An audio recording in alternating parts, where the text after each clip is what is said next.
So we had an opening last night. There you go. Down Street Art draws in hundreds. Gallery 51.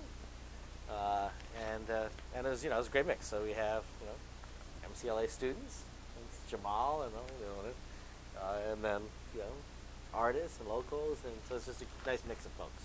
And we try to make the work for sale. I mean, this is a working gallery. We take a percentage. The artist gets a percentage. I mean, we want to move art. Museums are great, but this is about circulating art. I want you to walk away with art in your home, which you can, by the way, 99 cents stuff out there.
Certainly the Berkshires are still seasonal based in that the numbers are still here in the summer and fall.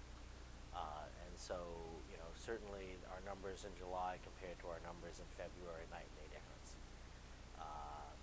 That said, I think there's more and more life that can happen year round. I mean, nothing used to happen in December.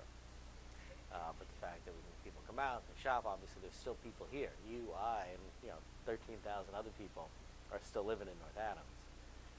Let alone the surrounding areas. But yes, it's still definitely, the standard tourist season is still end of June through end of August, and then a blip for the first 2 weeks of October when people come to see dying leaves.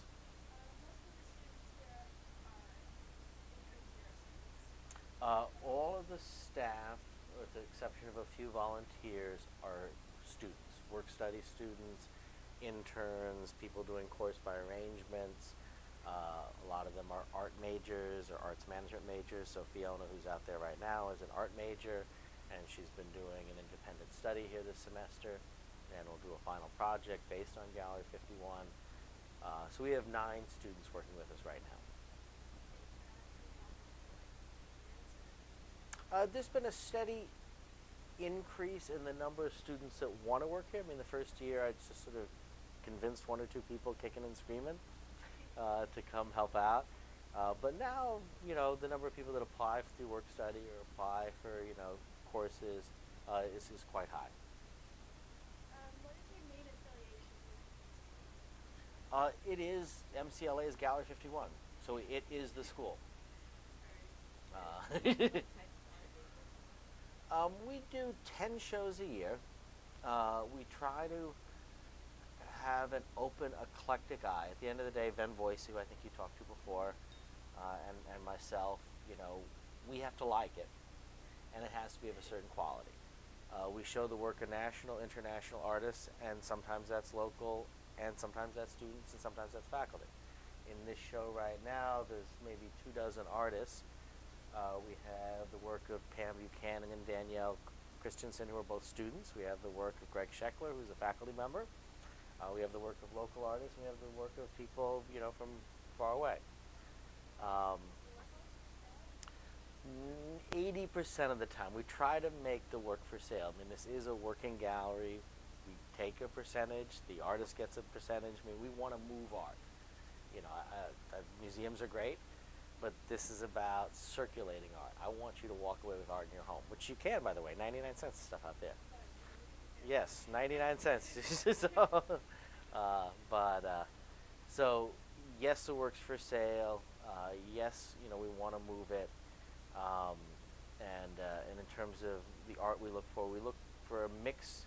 We look for stuff that will resonate with different communities. It's definitely contemporary art, um, but it's all over the place. We'll do two-dimensional, three-dimensional, multimedia, video work, sound work. We had an exhibition that was all sound art. So it's really all over the place. Do you get more faculty when you come there, or more students? Well, once a year we do a student curated show. There's a museum studies course that culminates in them curating a show of professional artists' work. And then once a year, at the end of April, just in time for graduation and parents coming to pick you up, we do a student show. So at the end of the day, there's more student work. Though in September, we'll do a solo show of Greg Sheckler's work, and he's at the art department. So it's a mix. Thank you so much. Absolutely, it's my pleasure.